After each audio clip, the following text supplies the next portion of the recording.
오늘은 하나님의 마스터 플랜 발표, 하나님의 마스터 플랜 발표 첫 번째 말씀을 참고합니다. 이제 이사야서가 이제 끝을 맺게 됐어요.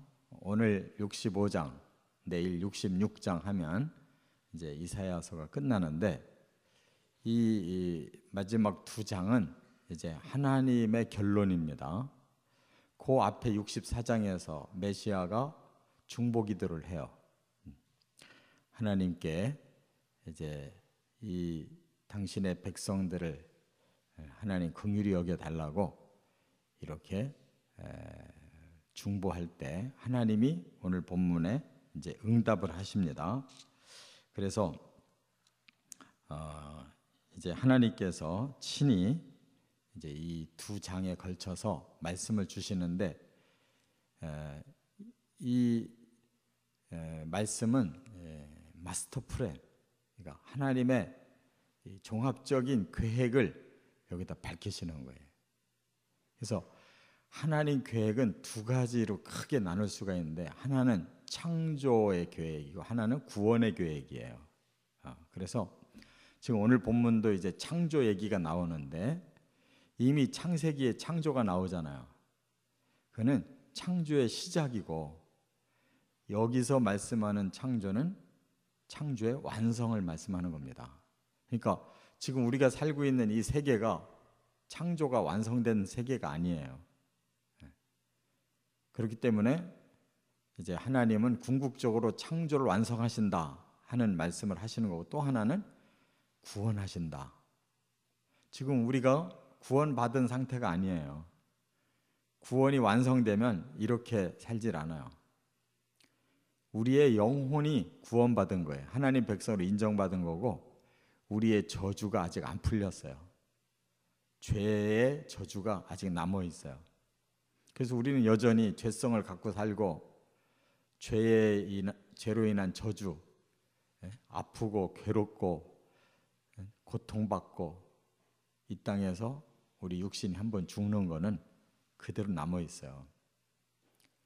그래서 하나님은 이 두 가지를 완성시키시겠다는 거예요. 창조를 완성시키고 구원을 완성시키겠다. 이게 이 두 장에 있는 마스터 플랜의 핵심이에요. 그래서 이제 하나님께서 이 65장과 66장의 그 절차를 쭉 말씀합니다. 이것이 전 성경의 핵심을 이 두 장에다 다 모았다 이렇게 말해도 돼요.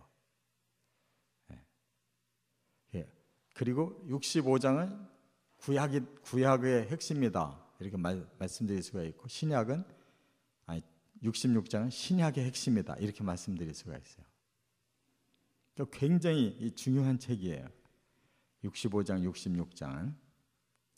그래서 이렇게 뭐 한 10분, 20분에 끝낼 수 있는 말씀은 아니지만 우리가 새벽에 하는 거니까 이렇게 크게 큰 틀만 참고합니다. 그래서 이제 세 가지를 오늘 발표하셨어요. 첫째가 뭐냐? 1절부터 7절까지 보면 끝까지 거역하는 자들에게는 보응하신다. 이 보응이 뭐냐면 심판이에요. 악하게 산 자는 악에 대한 심판한다는 거예요. 그런데 하나님이 심판을 목적으로 하시는 게 아니에요. 할 수 없이 심판하시는 거예요. 그래서 여기 서두에 뭐라고 말씀했냐면 구하지 아니하는 자들의 말을 들어주셨고 또 찾지도 않는 자를 만나주셨고 하나님의 이름을 부르지 않는 자들에게도 하나님 응답하셨다 이렇게 말씀했어요. 이건 무슨 뜻이냐면요, 이 세상에 사람들이 이렇게 많이 살아도 이 사람들이 자기들을 창조하고 이 땅에 보낸 하나님 아는 사람이 얼마나 있어요. 대부분의 사람들이 하나님을 몰라요. 그런데도 하나님이 들어주시고 만나주시고 응답하셨다는 말은 이 세상의 사람들에게 그만큼 복을 주신 거예요. 남의 집에 누가 들어오면 용납할 수 없잖아요. 그런데 하나님은 하나님 믿지도 않는 자들이 이 땅에서 와서 마치 자기들 것처럼 이렇게 마음대로 사는데 하나님 가만 놔두시잖아요. 햇빛도 주시고 비도 주시고 모든 양식을 다 주시고. 그러니까 사람들은 하나님 집에 와서 그냥 일방적으로 자기들 집처럼 누리고 사는 거예요. 인간들이. 이럴 때 인간이라는 말을 쓰는 거예요. 어이없는 사람들. 성경은 인간이라는 단어를 안 써요. 다 사람이라고 그러지. 인간이라는 단어가 성경 전체에 2단어밖에 없어요. 그러니까 우리가 인간이라는 말을 쓰면 안 돼요. 하나님은 그만큼 사람을 존중하시는 거예요. 할렐루야. 그리고 또 기껏 하나님 믿는다고 하는 사람들도 여기 보니까 자기 생각을 따라 옳지 않은 길을 갔다 그랬어요. 하나님이 분명히 믿는 그 선민들에게는 하나님의 길을 가르쳐 주셨어요. 그게 율법이잖아요. 근데 그 백성들도 결국 자기 생각에 따라서 그냥 옳지 않은데도 그 길로 간다는 거예요. 이 이스라엘 사람들의 큰 실수가 여기 있어요. 하나님 율법 주셨는데 그 율법을 자기 생각으로 풀어가지고 결국 율법은 하나님의 뜻인데 사람의 뜻으로 그것을 역으로 잘못 해석해서 지들 멋대로 가는 거예요. 그래서 이스라엘이 저 모양이 된 거예요. 성경은 이렇게 한 권인데 그들은 이 성경을 풀으려고 수천 권을 만들어 놨어요. 그게 바로 사람의 생각이라는 거예요. 그걸 예수님은 장로의 유전이라고 그러셨고 실제로 거기서 남은 책이 탈무드예요. 탈무드. 이와 같이 패역한 백성이 됐다는 거예요. 그럼에도 불구하고 하나님은 종일 손을 펴서 그들을 기다리셨대요. 이스라엘을 얼마나 참아주셨어요. 얼마나 이스라엘을 사랑하고 참아주셨냐고. 그런데 그들이 끝내 돌이키지 않는 게 있다는 거예요. 여기 보니까 동산에서 제사하고 벽돌에서 분향하고 무덤 사이와 은밀한 처소에서 살고 돼지고기를 먹고 가증한 국그릇을 가지고 먹는다. 그래서 이게 무슨 뜻이냐? 한마디로 말하면 우상을 숭배한다는 거예요. 하나님이 창조자고 하나님이 인류를 내시고 역사를 진행하시는 주권자인데 바로 선민이라는 자들까지도 이렇게 다른 신을 섬긴대요. 다른 신이 어디 있어요? 사람들이 만들어낸 신, 자기를 위로하고 자기가 원하면 무조건 복 준다고 하는 신. 그래서 눈에 보이는 모든 신비한 것들을 다 신으로 여겨가지고 다 섬기고 이렇게 사람들이 엉터리로 산다는 거예요. 그렇기 때문에 결국 하나님이 노를 일으킬 수밖에 없고 그래서 막 그런 짓을 저질 때마다 하나님의 코에서 연기가 난다는 거예요. 불이 난대요. 그럼 무슨 뜻이에요? 막 하나님이 막 분이 올라온다는 뜻이에요. 우리가 화가 나면 막 코에서 뜨거운 바람 불죠. 속에서 열이 올라온다. 하나님의 몸에서 막 연기가 솟아나고 불길이 솟아나는 짓들을 한다는 거예요. 근데 이게 다 기록돼 있대요. 다 기록돼 있대요. 여기 7절 보세요. 이게 다 기록돼 있어가지고 결국 반드시 그대로 보응한다. 그러면서 너희 조상들이나 너희들의 죄가 오직 하나다. 그 하나는 바로 하나님 떠난 우상을 숭배하는 거다. 10계명의 제1, 2, 3, 4계명이 뭐예요? 하나님 섬기라는 거 아니에요. 그리고 너희들이 함께 사는 이웃도 사랑해라 그 말이잖아요. 그러니까 결국 하나님을 떠나니까 사람끼리도 이렇게 불행하게 사는 거예요. 깨달으시 바랍니다. 두 번째 8절부터 16절은 뭘 말씀하냐면 남은 자는 구원하신다. 남은 자는 구원하신다. 그러나 그 속에 소수라 할지라도 즙이 있는 포도송이 같은 자가 있다 그랬어요. 포도나무를 심었는데 하나님이 잘 기름지게 가꿨는데 포도가 쭉정이가 맺어졌어요. 근데 가만히 살펴보니까 그 안에 포도즙이 그래도 있는 포도송이가 군데군데 남아있다 이거예요. 소수. 그게 바로 하나님을 끝까지 경외하는 남은 자를 말하는 거예요. 포도즙이 들어있는 포도송이가 있더라. 그들은 어떻게 하겠느냐? 그들은 복이 있는 자들이기 때문에 멸하지 아니한다 그랬어요. 그게 남은 자 구원이라는 말씀이에요. 그래서 야곱에게서도 씨를 내고 유다에게서도 기업을 얻을 자를 반드시 내신다 그랬어요. 그러니까 이스라엘이 다 그렇게 하나님을 다 배반하고 다 나간 것 같아도 성경에는 소수의 하나님 사람들이 남아 있잖아요. 그들은 하나님이 다 기억하고 결국 복을 주고 구원해낸다 이렇게 말씀했어요. 그걸 여기서 택한 자다 그랬어요. 하나님이 일방적으로 택한 게 아닙니다. 그들의 믿음을 보고 택하는 거예요.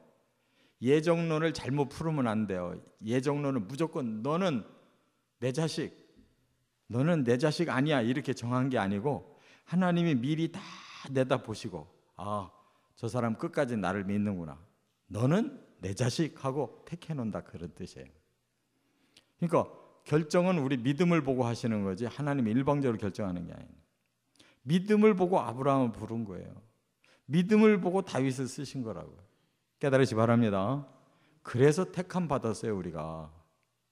그런 자들은 어떻게 하느냐? 기업을 얻고 그 기업에서 살 것이고 그들에게는 샤론의 양떼와 같은 우리를 아골골짜기의 소떼와 같은 그 우리를 준대요. 그러니까 구원받은 사람들이 아주 하나님의 그 울타리 안에서 복되게 사는 모습을 여기서 표현해 놓은 거예요.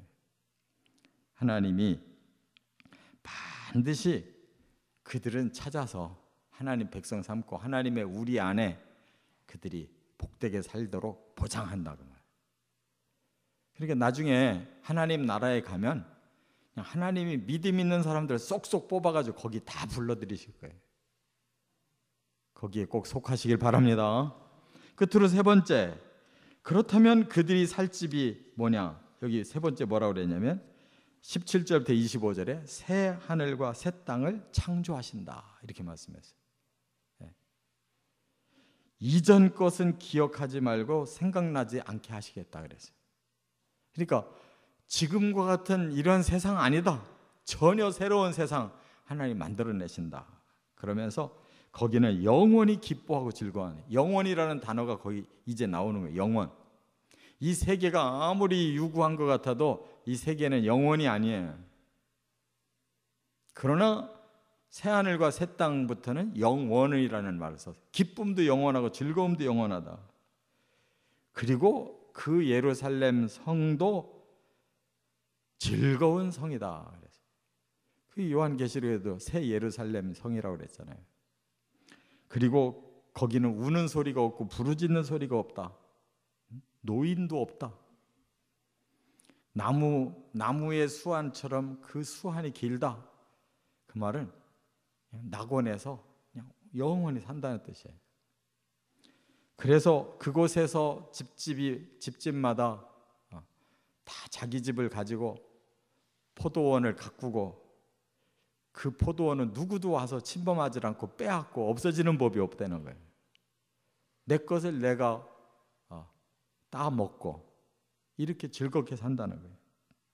그 다음에 그 땅은 이리도 어린 양도 함께 먹는데요.